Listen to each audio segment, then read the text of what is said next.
قرآن کا حسن ہے، یہ کلام کی بلاغت ہے۔ ہماری بدقسمتی ہے کہ ہم قرآن کے حسن کو نہیں پہچانتے، ہم اس حد تک نہیں پہنچتے جہد کر کے کہ قرآن کا حسن دیکھ سکیں، تو اس پر پردہ ہی پڑا رہتا ہے۔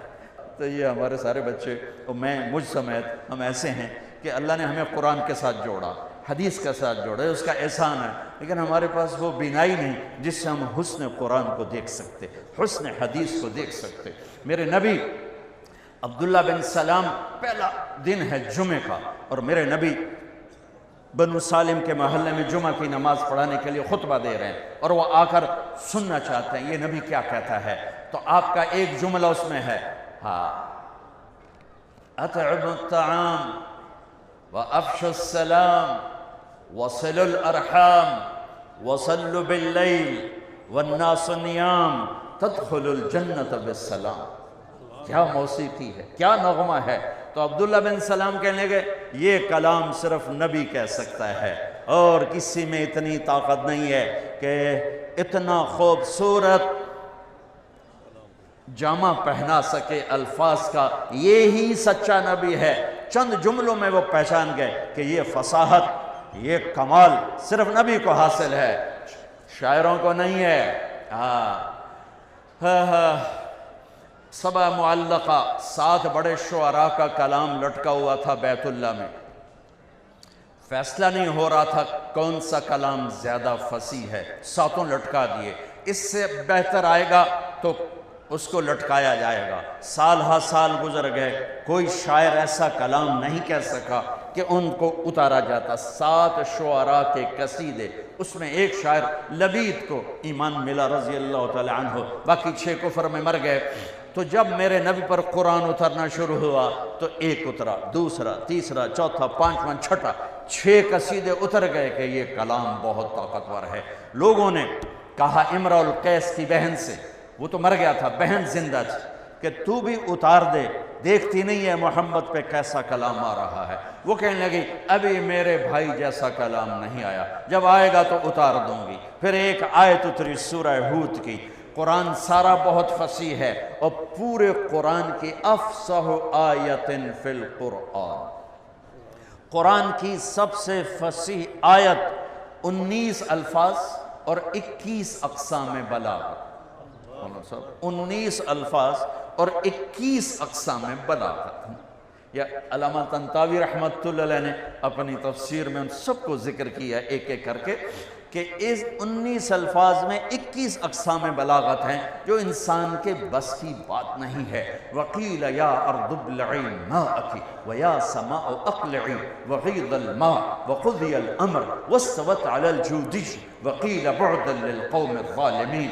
یہ آیت 19 الفاظ، 21 اقسام بلاغت۔ تو یہ آیت اتر، امرؤ القیس کا قصیدہ چمک رہا تھا، قفا نبک من ذکرى حبیب ومنزل بسقط اللواء بین الدخول فحوملی ففوضع فالمقرات لم يعفر اسمها لما نسجتها من جنوب وشمعلی ترى بعر الأرآم في عرصاتها وقيعانها كأنه حب فلفل كأني غداة البين يوم تحمل لدى سمرات الحي ناقف حنظلي وقوفا بها صحبي علي مطيهم يقولون لا تهلك أسنة جملي وإن شفائي عبرة مهراقة فهل عند رسم دارس من معول ففاضت دموع العين مني سبابة على النحر حتى بل الدمع محملي۔ یہ اس کی ابتدا ہے، یہ عالی شان قصیدہ ہے جو امرؤ القیس کا ہے۔ جب یہ آیت آئی تو اس کی بہن نے کہا اس کلام نے میرے بھائی کے کلام کو توڑ دیا ہے، اور جا کر قصیدہ اتار دیا کہ وہ حسن کلام کو جانتے تھے۔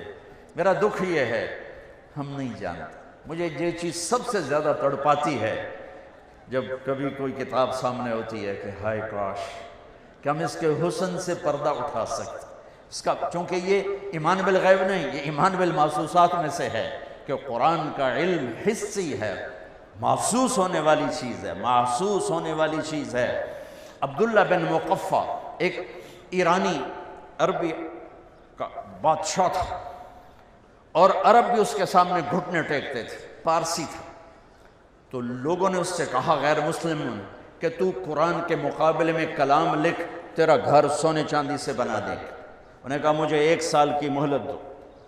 1 سال وہ بندہ صرف ضرورت کے لیے گھر سے نکلتا ہے اور سارا سال بیٹھ کے کلام لکھ رہا ہے، کلام لکھ رہا ہے، کلام، حتیٰ کہ 1 سال کے بعد وہ تیار کر کے کہتا ہے یہ کلام مسلمانوں کی کتاب کے برابر ہو گیا ہے۔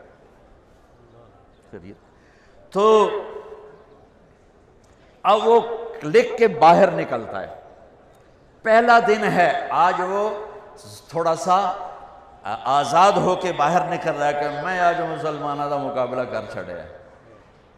گلی سے گزرتا ہے، گلیاں تنگ ہیں، ایک گلی میں گھر کی کھڑکی کھلی ہوئی ہے اور اس کھڑکی کی طرف منہ کر کے ایک بچی قرآن پڑھ رہی ہے۔ جب اللہ کسی کو ہدایت دیتا ہے، اب یہ یوں گزرا اور یہاں سے اس کو آواز آئی اس بچی کی تلاوت کی، قیل یا ارض ابلعی ماءک وَيَا سَمَاءُ أَقْلِعِ وَغِيضَ الْمَاءِ وَقُضِيَ الْأَمْرِ وَاسْتَوَتْ عَلَى الْجُودِيِّ وَقِيلَ بُعْدًا لِلْقَوْمِ الظَّالِمِينَ۔ تو ایسے کانپنے لگا، کہنے لگا یا صفا، ہائے مر گیا، میرے 1 سال کی محنت کو یہ چند جملے کھا گئے، یہ چند جملے کھا گئے۔ واپس گیا، پھاڑ کے آگ میں ڈال کے کہنے لگا لا الہ الا اللہ محمد رسول اللہ۔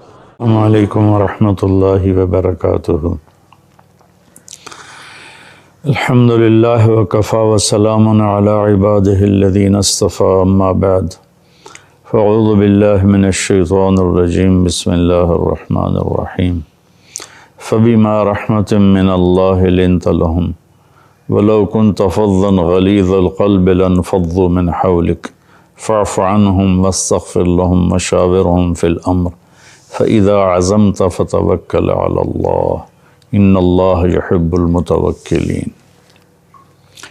میرے محترم بھائیوں بہنوں، دوستوں، بچوں بچیوں، جو بھی میری آواز جن کے کانوں تک پہنچ رہی ہے، روزانہ قرآن پاک کا ایک آدھ ٹکڑا آیت کا یا پوری آیت رمضان میں پیش کرنے کا معمول ہے۔ آج ایک آیت سامنے آئی تراویح میں سنتے ہوئے قرآن پاک کو کہ اللہ تعالیٰ اپنے محبوب کو پر بطور احسان یہ فرماتے ہیں کہ ہماری بہت بڑی رحمت آپ پر نازل ہوئی جس کی وجہ سے آپ اپنے ساتھیوں کے لیے نرم پڑ گئے۔ پہلے میں چند نمونے پیش کرتا ہوں کہ اللہ تعالیٰ قرآن میں اپنے نبی پر احسان جتلاتا ہے تو کس طرح، وہ طرز کیسا ہے۔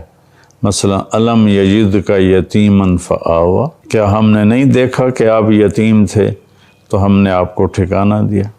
ووجدک ضالا فہدیٰ، ہم نے آپ کو دیکھا کہ آپ میری طلب میں پریشان تھے، ہم نے اپنا آپ پہ ظاہر کر دیا، اپنے راستے پہ بلا لیا۔ ووجدک عائلا فاغنیٰ، ہم نے آپ کو دیکھا تنگ دست، ہم نے آپ کو خوشحال کر دیا۔ حضرت خدیجہ سے شادی ہو گئی رضی اللہ تعالیٰ عنہا وعلیہ الصلاۃ والسلام۔ الم نشرح لک صدرک، کیا ہم نے آپ کا سینہ نہیں کھولا۔ ووضعنا عنک وزرک، کیا ہم نے آپ کے بوجھ نہیں ہٹائے۔ ورفعنا لک ذکرک، کیا ہم نے آپ کے نام کو بلند نہیں کیا۔ انا اعطیناک الکوثر، ہم نے آپ کو کوثر عطا فرمایا۔ تو یہ طرز ہے قرآن میں اللہ کے نبی کا۔ اللہ کے نبی کے لیے جب اللہ تعالیٰ اپنا احسان جتلاتے ہیں تو یہ قرآن کا طرز ہے۔ میں نے چند ایک آیات نمونے کے طور پر پیش کی۔ اب یہاں اللہ تعالیٰ ایک احسان جتلا رہے ہیں کہ ہم نے آپ کو رحیم بنا دیا، نرم بنا دیا، شفیق بنا دیا، اور ہم نے آپ کو انتہائی میٹھے مزاج والا بنا دیا۔ یہ احسان ہے۔ اس احسان کو جتلانے کے لیے جو طرز اللہ نے اختیار کیا ہے، پورے قرآن میں کسی بھی احسان کے لیے یہ طرز اختیار نہیں ہو۔ فبما، یہ جو ما ہے نا، ما، یہ اب میرے اب دونوں بازو دیکھنا، فبما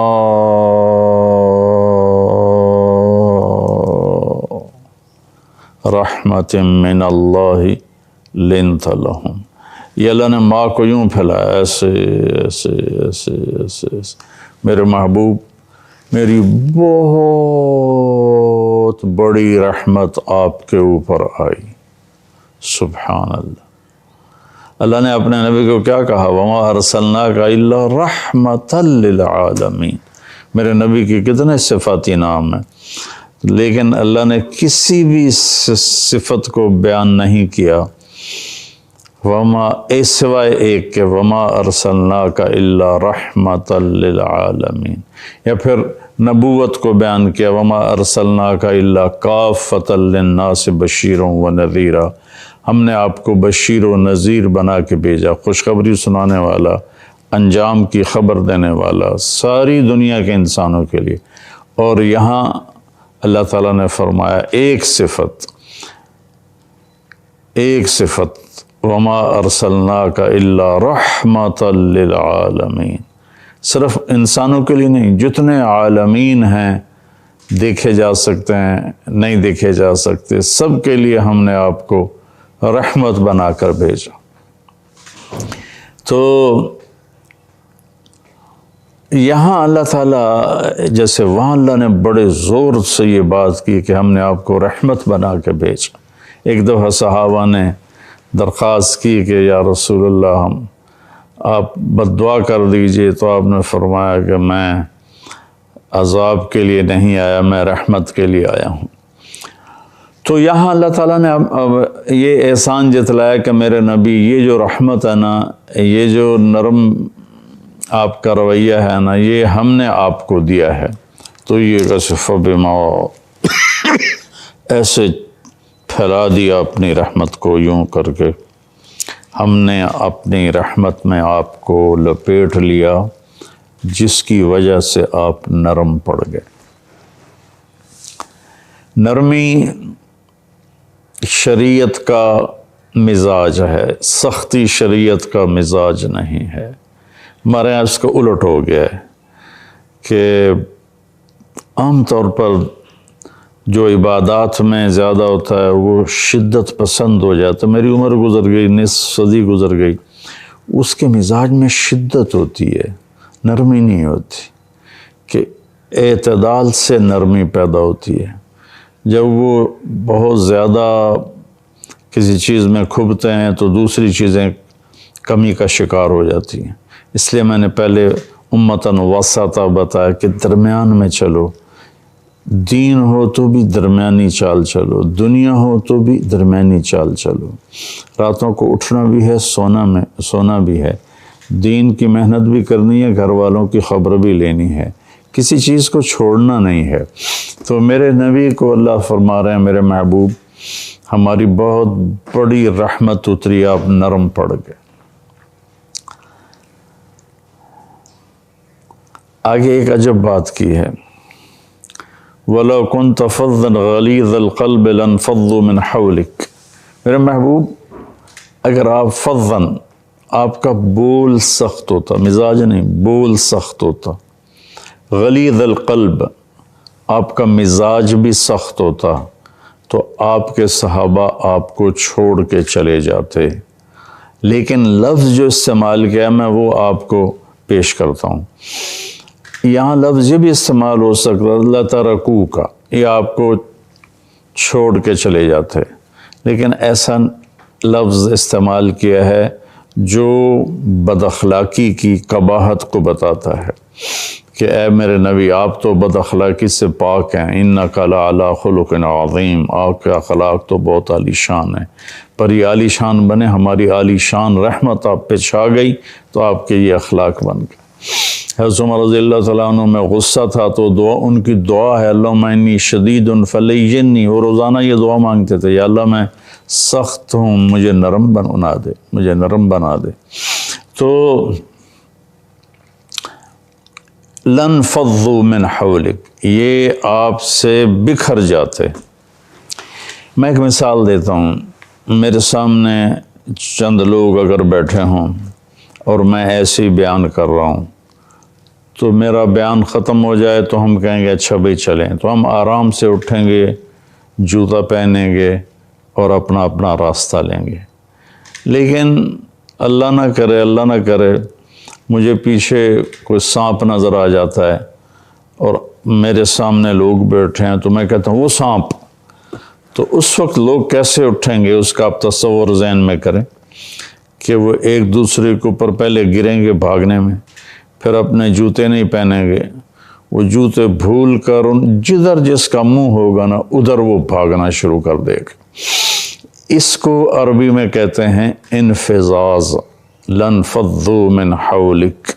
میرے محبوب اگر آپ کے مزاج میں شدت ہوتی، غلیظ القلب، آپ کے بول میں شدت ہوتی، فضن لنفضوا من حولک، یہ آپ کو چھوڑ دے نہیں، یہ آپ سے بھاگ جاتے، سر پٹ دوڑ جاتے، آپ کے قریب بھی نہ آتے۔ کون؟ صحابہ، جن کے بارے میں اللہ کہتا کلن وعد اللہ الحسنى، اے میرے محبوب میرا وعدہ تیرا ہر صحابی جنت میں جائے گا۔ صحابہ کی کمیوں کو ڈسکس نہ کیا کرو، یہ میرے رب نے وعدہ کر دیا ہے کہ ان کی کمیاں ہم نے معاف کر دی ہیں اور ان کے لیے جنت ہے، ان کے لیے اللہ کا فیصلہ ہے سورہ حدید میں کلن وعد اللہ الحسنى، کہ ہم نے سب کے لیے جنت کا وعدہ کیا ہے۔ یہ نہیں کہ وہ کمیوں سے پاک تھے، بشر تھے، کمیاں تھیں، لیکن اللہ نے جس نے فیصلہ کرنا ہے اس نے کہا ہم نے معاف کر دیا۔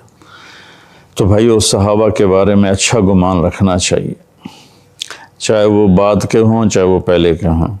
تو میرا اللہ کہہ رہا ہے کہ یہ مقدس ترین لوگ ہیں جو ہم نے آپ کی صحبت میں بٹھائے ہیں، اگر آپ کے مزاج میں سختی ہوتی آپ کو چھوڑ کے چلے جاتے۔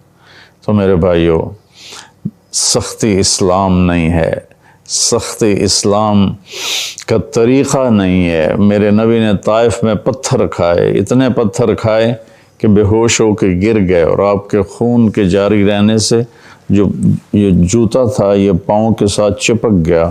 زید نے بڑا زور لگا کے اس کو اتارا اور آپ نے پھر دعا مانگی۔ وہ دعا ایسی دردناک تھی کہ ساتوں آسمان کے فرشتے رونے لگے، ساتوں آسمان کے فرشتے، اور جبریل آ گئے اور پہاڑوں کا فرشتہ آ گئے، ان شئت اتبک علیہم الاخشبین، اگر آپ چاہیں تو میں 2 پہاڑوں میں ان کو پیس کے سرما بنا دوں۔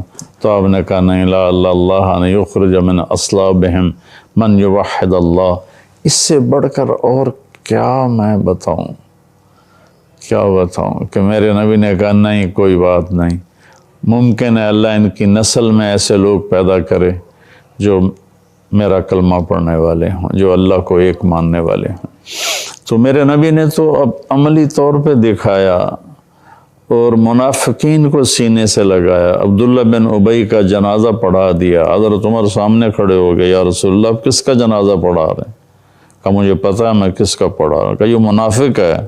آپ نے کہا معلوم ہے، کیا پتہ اللہ بخشش فرما دے، کیا پتہ اللہ بخشش فرما دے، سبحان اللہ۔ اور آپ نے فرمایا میرے اللہ نے کہا تو 70 دفعہ بھی پڑھے گا تو میں معاف نہیں کروں گا، اگر میرا اللہ کہتا تو 70 دفعہ ان کے لیے دعا کرے گا تو میں معاف کر دوں گا، تو میں 70 دفعہ اس کے لیے دعا کرتا۔ یہ میرے نبی کی نرمی ہے۔ بھائیو ہمارے ملک میں منفی جذبات زیادہ ہیں، شدت پسندی زیادہ ہے، چھوٹی چھوٹی باتوں پہ ہم ایک دوسرے کو کافر کافر کے نعرے لگاتے ہیں۔ اللہ کے واسطے نرمی اختیار کرو، اپنے بچوں کے ساتھ نرمی، اپنی بیوی کے ساتھ نرمی، بیوی اپنے خامند کے ساتھ نرمی، والدین اولاد کے ساتھ، اولاد ماں باپ کے ساتھ، بھائی بھائی کے ساتھ، مالک ملازم کے ساتھ، ملازم مالک کے سامنے۔ بھائیو ہر جگہ نرمی کی، اللہ کی قسم آپ پیسوں سے لوگوں کا دل نہیں خرید سکتے۔ اگر لوگوں کا دل خریدنا ہے تو اپنے اخلاق اچھے بنا لیں، اگر لوگوں کا دل خریدنا ہے تو نرم پڑ جائیں، آپ کی بیوی آپ کی غلام بن جائے گی، بیوی نرم پڑ جائے خاوند غلام بن جائے گا، بچے غلام بن جائے گے، ماں باپ کا دست شفقت سر پہ آ جائے گا، بھائی آپس میں شیر و شکر ہو جائیں گے۔ من لا یرحم لا یرحم، جو رحم نہیں کرتا اس پہ رحم نہیں کیا جائے گا۔ ارحموا من فی الارض یرحمکم من فی السماء، تم زمین والوں پہ رحم کرو، آسمان والا تم پہ رحم کرے گا۔ الراحمون یرحمہم الرحمن، یہ سب حدیث سے مجھے اچانک یاد آئی ہیں۔ رحم کرنے والوں پر رحمان رحم کرتا ہے، تو نرمی کرو میرے بھائیو۔ میرے نبی نے فرمایا کہ پچھلی امتوں میں سے ایک آدمی مرا اور اللہ کی بارگاہ میں پیش کیا گیا، تو اللہ نے پوچھا کیا عمل ہے تیرے پاس؟ کہا جی کچھ نہیں۔ اللہ نے دوبارہ پوچھا دیکھ اپنی زندگی میں کوئی نیکی ہو؟ تو اس نے پھر کہا کچھ نہیں، فارغ ہوں۔ تو اللہ نے پھر کہا 2 دفعہ یا 3 دفعہ کہ ایک دفعہ پھر دیکھ لو۔ تو وہ کہنے لگا ایک بات ہے، اگر وہ آپ سمجھتے ہیں کچھ ہے کہ میں تاجر تھا، لوگوں کو مال دیتا تھا، غالباً وہ تھوک کا تاجر ہوگا۔ تو جو آدمی مال لے کے جاتا اور پیسہ دینے میں ٹال مٹول کرتا، حالانکہ دے سکتا تھا، تو میں اسے تنگ نہیں کرتا تھا، خاموش ہو جاتا تھا۔ اور جو آدمی کسی حال کا شکار ہو جاتا اور دے ہی نہیں پاتا تھا، تو میں اسے معاف کر دیتا تھا۔ تو اللہ تعالیٰ فرمائیں گے تو نے دنیا میں میرے بندوں کے ساتھ نرمی کی، آج میں تیرے اوپر نرمی کرتا ہوں، جاؤ جنت میں چلے جاؤ، میں نے معاف کیا۔ تو میرے بھائیو، اللہ کے واسطے ہم اپنا طرز بدلیں۔ چھوٹی چھوٹی باتوں پر ہم اتنی شدت پسند ہو جاتے ہیں، چاہے کوئی سیاسی اختلاف ہو تو وہ کفر اسلام کی جنگ بن جاتا ہے، چاہے کسی مسئلے کا اختلاف ہو تو وہ کفر و اسلام کی جنگ بن جاتا ہے۔ میں خطیبوں سے بھی کہتا ہوں کہ لوگوں کے ساتھ اس طرح بات کرو کہ وہ سمجھیں کوئی مہربان ہے جو ہمیں سمجھا رہا ہے۔ ایسے بات مت کرو کہ وہ یہ سمجھیں کہ کوئی مولانا صاحب ہیں ہمیں ڈانٹ رہے ہیں، ہمارے کان کھینچ رہے ہیں۔ تو میرے بھائیو، اس نرمی کو میرے اللہ نے پسند کیا۔ مجھے ایک واقعہ یاد ہے، سبکتگین غلام تھا ایک ترک بادشاہ کا، شکار کے لیے نکلا تو اس نے ایک ہرنی پھر رہی تھی بچوں کے ساتھ، تو اس نے اس کے بچے کو پکڑ لیا، بچہ ہاتھ میں آ گیا اور اس نے اپنے گھوڑے پر سامنے رکھ لیا اور چل پڑا۔ چلتے چلتے پتہ نہیں اسے کیا خیال آیا، اس نے پیچھے مڑ کے دیکھا تو ہرنی پیچھے آ رہی تھی۔ تو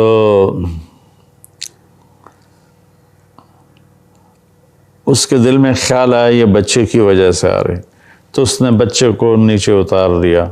بچہ بھاگ کے ماں کے پاس گیا، ماں بھاگ کے بچے کے پاس آئی، دونوں ایسے گلے گردنیں ملائیں۔ رات کو اللہ کے نبی کی زیارت ہوئی، آپ نے فرمایا سبکتگین، تو نے اللہ کی مخلوق پہ رحم کیا، اللہ تجھے بہت بڑی بادشاہی دے گا۔ چنانچہ وہ غزنی کا حاکم بنا، اور محمود غزنوی دنیا کے 4 بڑے فاتحین میں ایک شمار ہوا۔ جو چنگیز خان اور سکندر یہ کافر تھے، تیمور اور محمود یہ مسلمان تھے۔ تو اللہ نے محمود کو 33 برس کی حکومت دی، اور اپنے زمانے کا سب سے بڑا بادشاہ تھا وہ، ایک ہرنی پر رحم کھانے کی وجہ